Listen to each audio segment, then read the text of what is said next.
arriesgarse en la inversión de este tipo de proyectos o de cualquier otro proyecto, ¿no? Y obviamente no es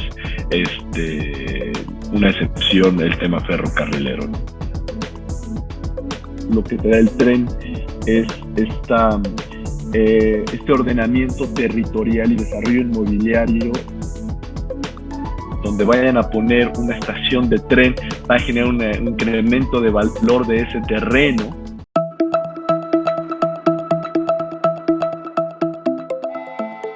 Hola, soy Octavio Botella. Bienvenidos y gracias por acompañarnos en el programa Mundo Ferroviario de Hablemos TV, el canal jurídico financiero. Acompáñennos a la entrevista de hoy con Carlo Ebert, porque hablaremos del primer proyecto privado masivo destinado a oportunidades ferroviarias. Esto es para proyectos de conectividad e inmobiliario, tanto en México como en Latam. Bienvenido, Carlo, es un gusto tenerte con nosotros el día de hoy. ¿Qué tal, mi querido Octavio? Muchas gracias por tener aquí contigo. Perfecto. Y para poner en contexto a la audiencia, por favor, háblanos un poco de quién es Carlo Ebert. Sabemos que eres abogado, egresado y docente de la Escuela Libre de Derecho y que formas parte de un grupo de empresarios que buscan generar infraestructura ferroviaria en México y en Latinoamérica. Cuéntanos un poquito, por favor. Muchas gracias, Octavio. Pues sí, como dijiste, soy abogado por la Escuela Libre de Derecho. Y toda mi carrera realmente ha sido en una especialización de la deuda pública e infraestructura. Esto me ha llevado pues a conocer a México de muchas maneras muy interesantes que normalmente son poco comunes, ¿no? Y efectivamente he podido estar en diferentes grupos de empresarios, consultores, que pues lo que busca precisamente por mi especialización es el desarrollo de infraestructura en México. Esto, pues con toda la práctica que se ha llevado, las experiencias y también todos los cambios en el país que se han desarrollado últimamente, pues nos ha llevado a voltear a ver lo que es el sector ferroviario y encontrar y desarrollar las oportunidades que se encuentran en el mercado, ¿no? Creo que es un sector que afortunadamente con las decisiones del gobierno federal se está comenzando a abrir nuevamente y pues creo que es algo que se tiene que explotar para desarrollar económicamente a México. Sin duda, muchas gracias, Carlos. Es algo de lo que hay que hablar y por eso, bueno, te invitamos a tener esta entrevista. Y ahora que nos hablaste un poco de ti, me gustaría dar un paso atrás en la historia, si se puede, Carlos. He sabido que el ferrocarril fue, literalmente hablando, un vehículo fundamental para la Revolución Mexicana, para que se diera, ¿no? Para que tuviera lugar, ¿cierto? Estamos hablando de hace más de un siglo, pero platícanos además de este importante movimiento histórico. ¿Qué trajo el tren consigo? ¿Cuáles fueron los motivos por los que después de 1910 el tren ya no tuvo el mismo ritmo de crecimiento, ya no tuvo una evolución? Como dices, un salto un poco para atrás, el desarrollo del ferrocarril en México curiosamente se da con apoyo de empresas y capital extranjero. Y todo el tema era este desarrollo económico porque es la conectividad y la aglomeración en donde se dan estos desarrollos económicos, como la misma teoría con el nombre lo dice, ¿no? La aglomeración económica es donde se pueden empezar a desarrollar estas economías de ciudad y economías entre ciudades o estados. Y entonces empieza a haber un desarrollo del ferrocarril en México, pero históricamente pues empezamos a tener un poco de merma en todo este tipo de transporte y servicio. Y además viene algo muy interesante que con toda esta merma, pues con los cambios legislativos que en su momento, incluso ya ni siquiera estamos hablando de 1910, en 1985 hubo una modificación a la legislación en ese momento y todos los ferrocarriles que se habían entregado a empresas o compañías extranjeras, pues se dieron a lo que conocemos como Ferrocarriles Nacionales de México en aquel momento, ¿no? Y entonces con este control del gobierno, que creo que es un elemento importante que deberíamos de platicar, pues empieza a haber un tema administrativo difícil, hay cambios también en la desregulación y crecimiento ferrocarrilero en Estados Unidos, que también nos pega mucho, y creo que uno de los elementos más importantes que vemos de un freno en el desarrollo de ferrocarril en México, pues es el florecimiento de las nuevas formas de transporte en aquel momento, que son las carreteras, ¿no? Las carreteras realmente vienen a desarrollarse de una manera impresionante en México pues con algunas lecciones aprendidas, porque también fue un golpe muy fuerte para la infraestructura en México a nivel económico, bancario. Existe todo lo que le conocemos como el rescate carretero, pero pues al final este freno de desarrollo ferrocarrilero fue precisamente en términos muy amplios por el desarrollo, el crecimiento de otros medios de transporte, ¿no? Y obviamente que al momento, y por eso decía que es un elemento importante que tenemos que mencionar, que el gobierno, teniendo una mentalidad un poquitín más de control en esa economía, en ese tipo de servicio, pues nos encontramos que es difícil que un gobierno tenga una capacidad técnica financiera para poder financiar y operar este tipo de proyectos, por lo que es natural que realmente sea el privado como buen empresario quien se aventure a desarrollar este tipo de proyectos, obviamente con este apoyo necesario del gobierno, pero pues el gobierno no tiene que estar corriendo riesgos administrativos, técnicos o financieros para desarrollar, pues no es la vocación realmente de un gobierno estar teniendo todas estas aventuras económicas, financieras, empresariales, y es más bien su vocación, la manutención y la administración de elementos básicos para que los empresarios puedan desarrollarse, y es la vocación de los empresarios arriesgarse en la inversión de este tipo de proyectos o de cualquier otro proyecto, ¿no? Y obviamente no es una excepción el tema ferrocarrilero, ¿no? Sí, de acuerdo. Es interesante conocer cómo ciertos hechos históricos marcan la historia de un país, ¿no? Como lo que mencionabas de la industria automotriz, y también entender bien el contexto en cuanto a cómo funciona un gobierno y cuáles son los aportes. Ahora, ayúdame a explicarle a la audiencia un poquito por qué el tren, es decir, qué es lo que la infraestructura ferroviaria genera en una economía. Bueno, hay muchos elementos que se podrían determinar para decir, oye, ¿por qué el tren es importante? ¿No? Dentro de los principales que ya platicamos, que pude mencionar en un momento, es esta aglomeración económica que se genera, ¿no? O sea, el tren lo que te está ayudando es esta transferencia de servicios, bienes, pero también personas, que al final del camino las personas son las que están generando esa economía por esta transferencia de bienes y servicios, venta, ¿no? Todo este comercio natural que se da a través del tren, ¿no? Un elemento que ahorita está mucho en boga es la sustentabilidad del tren, ¿no? El tren tiene como consumo de energía y niveles de CO2 desde CO2 mucho menores a cualquier otro medio de transporte que conozcamos ahorita. Entonces eso también es un elemento ambiental muy importante. La longevidad de la infraestructura ferroviaria es otro elemento que, pues, como podemos ver y como bien lo mencionaste, imagínate que estamos desarrollando nuestras vías ferroviarias a partir de la revolución, un poquito antes, obviamente, ¿no? Pero que sigue existiendo esta infraestructura ferroviaria que en muchos casos se puede aprovechar tal y como está y en otros casos pues se tiene que modernizar, pero pues ya existe, ¿no? Entonces, en la actualización de todos los demás medios de transporte, que sean por carretera, ya sea por aire, pues vemos que se tienen que estar actualizando constantemente y su longevidad pues no es tanta como la del tren, ¿no? También otro elemento pues es que el tren pues tiene mucha más capacidad de arrastre que cualquier otro medio de transporte, ¿no? Creo que el único que podría estarse compitiendo e incluso le podría ganar sería el agua, pero pues bueno, es un modelo operativo y un concepto completamente diferente a lo que sería el tren, ¿no? Lo que nos encontramos en México es que los diferentes sistemas de transporte pues son como células, ¿no? Tienes a los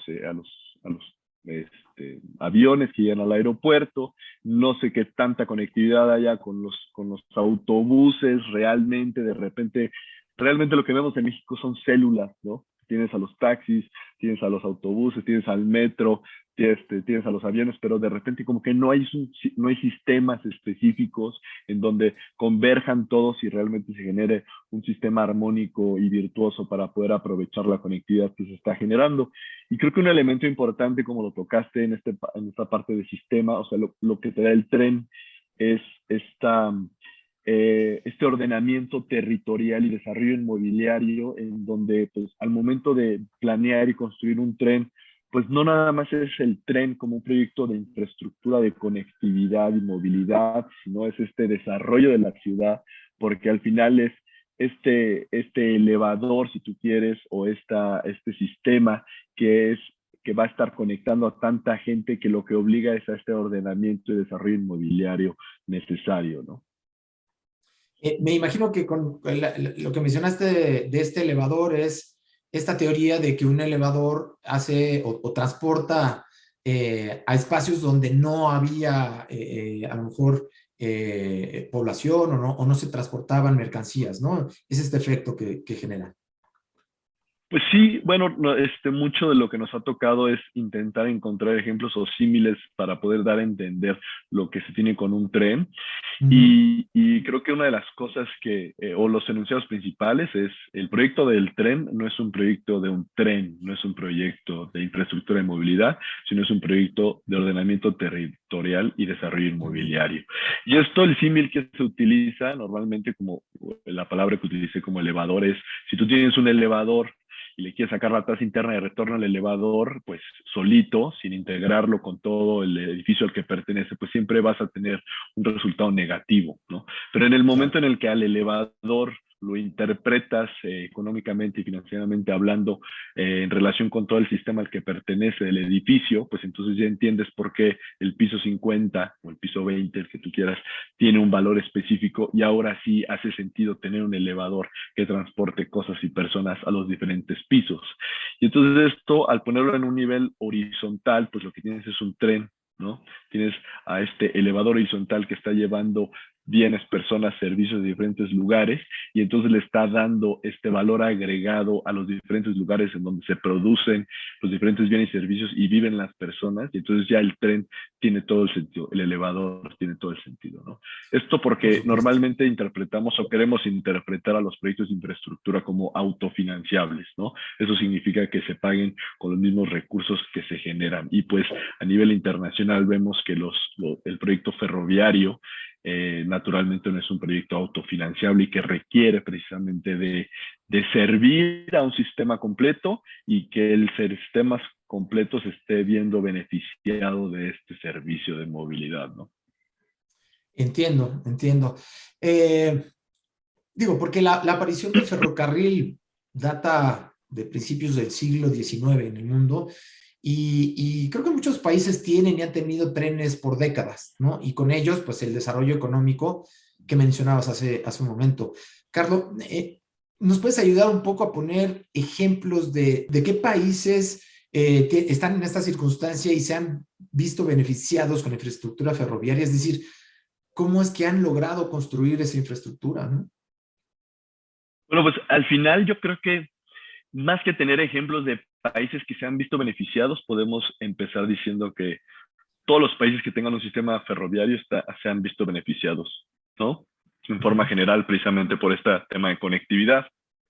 Este, pero pues hay muchos ejemplos y siempre vamos a seguir a los países más desarrollados, ¿no? Del primer mundo.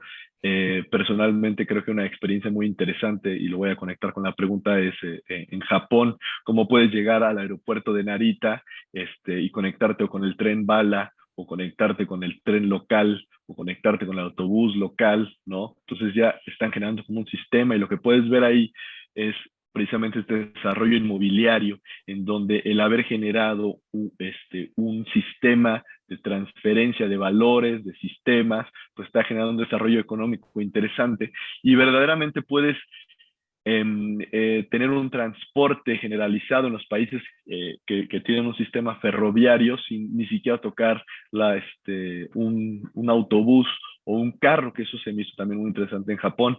No, no es el mismo caso en otros países como podrían ser China, ¿no? O en Europa, pero sí lo que podemos ver es esta otra vez aglomeración de personas que genera economía por esta transferencia de servicios. Y ese es principalmente el beneficio que te da todo el tema con el tren, ¿no? Toda esa transferencia de valores también en desarrollos inmobiliarios, o sea, donde vayan a poner una estación de tren, va a generar un incremento de valor de ese terreno, ¿no? Y todos los demás servicios alrededor, pero no nada más ahí, sino existe esa transferencia de valores en las áreas de influencia en donde se vaya a desarrollar el tren, ¿no? Y en este caso, pues estamos hablando de ciudades completas o estados, ¿no? Países, en su caso, como en Europa y todo el sistema que se tiene allá, ¿no? Pues es muy interesante ver cómo sí han podido verse beneficiados de este desarrollo económico por tener una infraestructura de movilidad interesante que esté integrada con el sistema que se está viendo beneficiado, ¿no? Y en México, pues estamos todavía trabajando en esa parte de realmente hacer un sistema de conectividad integrado con el sistema que va a servir y se va a ver beneficiado, ¿no? Perfecto. Bueno, la realidad es que ahora me gustaría que nos platiques de Americo Railways. Me queda claro que es una marca recién lanzada, ¿no? Pero platícale a la audiencia por qué es considerado el primer proyecto privado masivo destinado a oportunidades ferroviarias y por qué está relacionado con proyectos de conectividad. Digo, sobre todo me interesa justo todo esto que estás mencionando ahora en cuanto al tema de proyectos inmobiliarios, cómo es que Américo Railways está involucrado en todo este proceso. Bueno, creo que lo principal que podríamos explicar es que Américo, como vehículo asociativo, dentro de sus principales elementos es alinear los intereses de tres grandes partes que podemos ver en cualquier país, ¿no? El gobierno, el Estado, la sociedad y los empresarios. Decimos esto porque al final del camino pues tienes inversionistas, tienes al gobierno y tienes a las personas que se van a ver beneficiadas y además son los usuarios finales de los servicios. Claro. Entonces, Américo Railways lo que está haciendo como primera instancia es precisamente esta alineación de intereses. Como segundo elemento importante, Américo lo que está aportando al mercado, vemos que en México existen unas necesidades evidentes del desarrollo del mercado ferroviario. Incluso esto ya lo tiene muy bien reconocido el gobierno federal con lo del Tren Maya y todos los proyectos que se están haciendo a ese nivel, incluso con la creación de la nueva entidad reguladora, que es la Agencia Reguladora del Transporte Ferroviario, la ARTF, ¿no? Que es esta entidad que va a estar verificando la calidad de los servicios y la forma de que se están prestando los servicios ferroviarios. Con todo esto en mente, pues lo que estamos nosotros intentando desarrollar es este vehículo asociativo de alineación de intereses que genere los estudios de factibilidad, prefactibilidad necesarios de inversión para su desarrollo como primera instancia, pero como lo decía hace un momento, no nada más es generar en términos técnicos, este análisis costo-beneficio de por qué es bueno desarrollar un proyecto ferroviario, sino darle su viabilidad también con un prospecto de inversión inmobiliaria y de servicios como elementos ancla o clave para cada proyecto o sistema de proyectos ferroviarios que se vayan a generar. En México, diríamos que es el primer proyecto, como lo llamaste, masivo de temas ferroviarios, porque realmente es el primer proyecto que está queriendo alinear estos intereses, servir de vehículo de desarrollo de conceptos, modelos operativos y que además democratice la inversión de alguna manera para que realmente todo el país pueda sentirse de alguna manera dueño y partícipe de este desarrollo económico, ¿no? No sé si con esto estoy contestando tu pregunta. Sí, sí, sí, sí. Digo, redondeando un poquito, a mí me parece súper interesante porque un proyecto ferroviario, además de los beneficios en temas de movilidad, trae también otro tipo de beneficios, como mencionaste, el reordenamiento territorial y la parte de desarrollo económico a través de los inmuebles, ¿cierto? Así es. Entonces, me parece súper interesante. Ahora, entiendo, Carlos, que Américo Railways es un fideicomiso, ¿cierto? Explícanos, por favor, cómo funciona. Es decir, quiero entender cuál es el propósito y cuál sería el proceso para llegar a lo mejor, no sé, a la construcción de un proyecto determinado, por ejemplo, ¿no? Ok, pues yo creo que para poder explicar esta parte, pues hay que entender los diferentes momentos de una manera muy básica para el desarrollo de un proyecto, ¿no? Que podríamos Okay. pensar primero con esta conceptualización del proyecto, ¿sí? Y su diseño, Ujú. y como lo llaman a nivel técnico, a nivel prefactibilidad o de preinversión, ¿no? Que es un estudio previo que se hace para poder determinar que pudiera llegar a ser viable el proyecto. En una segunda instancia, la parte de factibilidad, en donde ya con datos duros y estudios de campo, incluso como por ejemplo los estudios de demanda, se va determinando que el proyecto sí es viable. Y una tercera parte que es su implementación. Entonces, el fideicomiso de Américo Railways participa en esos tres grandes rubros, pero principalmente en los primeros dos, en la prefactibilidad y factibilidad de los proyectos. Entonces, Américo Railways invierte en este desarrollo de proyectos de preinversión para determinar la viabilidad de los diferentes proyectos, lo cual es un elemento importante a considerar, ya que normalmente el gobierno federal, o puede decir los gobiernos en los tres órdenes, este, les cuesta un poco de trabajo, porque no tienen la especialización y no deberían de tener la especialización, ¿no? Para desarrollar estos proyectos, porque no es su vocación. Entonces, lo que queremos nosotros aportar es precisamente esa primera parte de preinversión y factibilidad de los proyectos, en donde Américo, con los diferentes inversionistas que ya se tienen y técnicos que ya se tienen también contratados, están desarrollando estos primeros proyectos de inversión, ¿no? Y la segunda parte es en su implementación. Ya una vez que generaste el conocimiento técnico necesario que te está diciendo que es viable el proyecto, conceptualización, diseño, entonces pasamos al siguiente momento en donde Américo, fideicomiso, invierte también y aporta el conocimiento desarrollado en el desarrollo de los proyectos, en su implementación, construcción, operación y mantenimiento en su caso, ¿no? Eso es como funciona a grandes rasgos el fideicomiso, ¿no? Esas son sus finalidades. Perfecto. Carlos, la verdad es que es un tema súper interesante que creo que valdría la pena darle seguimiento. Si no te importa, me gustaría invitarte a nuevas entrevistas para que nos vayas platicando cómo va la evolución de este proyecto American Railways. Creo que es un proyecto innovador, ¿no? El modelo es innovador en México y la intención es crear infraestructura ferroviaria, sobre todo para generar desarrollo económico y un desarrollo económico que pues nuestro país hoy pida gritos, ¿no? Carlos Weber, muchas gracias por explicarnos qué es y cómo funciona este modelo innovador para desarrollo de infraestructura ferroviaria. Y bueno, pues te agradecemos mucho tu compañía el día de hoy. Muchas gracias, mi querido Octavio. Muchísimas gracias otra vez y espero verte pronto en una entrevista para dar seguimiento a esto. Claro que Gracias. sí, sigamos la conversación más adelante. Y bueno, pues muchas gracias a ustedes por acompañarnos en el programa Mundo Ferroviario de Hablemos TV, el canal jurídico financiero. Soy Octavio Botella y por favor, no olvides darle clic al botón rojo que está aquí. Hasta luego, próxima.